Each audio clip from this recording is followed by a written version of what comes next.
Ayan, good morning po sa inyo. Mga kabayan, may iba nagtatanong sa akin na eto bang absolute uh, pardon na iginawad ni Duterte kay Robin Padilla ay pwedeng bawiin ni PBBM? Meron pa ako nabasa na ibang nagtanong din na kung fraud raw, no? Sabi ko, tigilan nyo na yan. Hindi pwedeng dahilan naman. Fraud na may ganon. Diba? Paano kapag ano daw, mapatunayan na pinatakas niya o itinakas niya si Bato? Ganun pa rin, hindi pa rin po mababawi ang absolute pardon apparently. Okay? Kasi ang epekto ho kasi nitong absolute pardon, ano to, binubura nito yung um, mga atraso ng tao. Parang nagiging binibigyan siya ng ng fresh personality. Yan na kailangan tanggapin. Tapos hindi naman binabago pangalan niya. Lahat yung kanyang yung criminal liability niya ay binubura, pinapatawad na. So hindi pwedeng yung nabura na babalik pa. Okay? So ano ho mangyayari sa atin dito? Ito lang, magtiis tayo sa kaingotan ni Robin Padilla kasi hindi tayo nakinig vote wisely noong 2022. Okay? Yun yun at sana wag na nating ulitin. Oh. Ito yan, presidential pardon under ng Article 36 ng ng Revised Penal Code. Pero sabi ni Attorney Florante Sagada, sabi niya uh, when we have then we have absolute pardon. When an absolute pardon is granted, it releases the offender from the punishment imposed by the court on him. Ibig sabihin, yung kaparusahan ng korte sa kanya ay inaalis. And take note ang inaalis lang naman po doon yung criminal. Okay? Pero yung civil aspects po noon, penalty, mga ganun, nandun pa rin. Sabi diyan, so that in the eyes of the law, the offender is innocent as if he had never committed the offense. It removes the penalties and disabilities and restores him to all his civil rights. It makes him a new man and gives him new credit and capacity. This need not be accepted by the beneficiary. So, matik yan na mangyayari sa kanya. Kumbaga, bagong buhay na literal talaga. Oh. Pardon relieves the offender from the consequences of an offense for which has been convicted, that it abolishes or forgives the punishment subject to exceptions mentioned in Article 36. Okay, so yun po kasing epekto niyan, binuburan nila. Now, kung si Robin Padilla ay mapapatunayan na tinakas niya si Bato de la Rosa, tingin ko naman talagang ganun, malinaw naman eh. May mga witnesses talaga sa Senado. 'Di ba? May yung gwardiya tinangka pa siyang pigilan. Pero ako, hindi na nagawa. Mabilis na pinatakbo yung sasakyan eh. Now, meron pong batas noong panahon ni Marcos Senior, yung PD 18229. Ito, sabi diyan, ito ay nagpaparusa para sa obstruction of justice.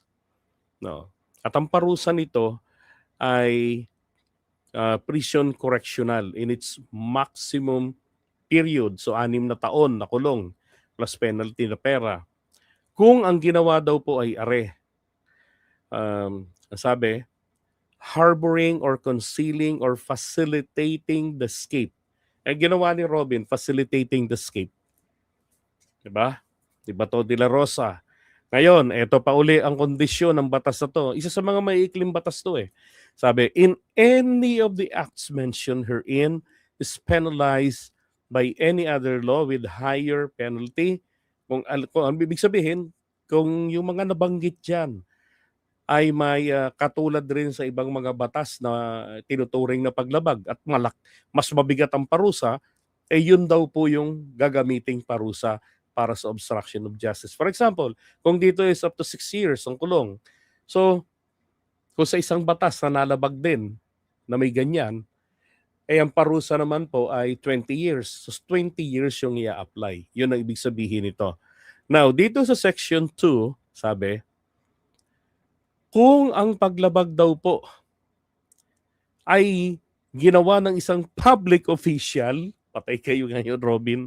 So, he shall in addition to the penalties provided therein under suffer perpetual disqualification from holding public office. So, automatically tanggal siya sa pwesto at never na siyang pwedeng kumandidato. DQ siya. Pwede na lang siyang botante, pero DQ na siya. Okay? Yun lang yung po pwede rito.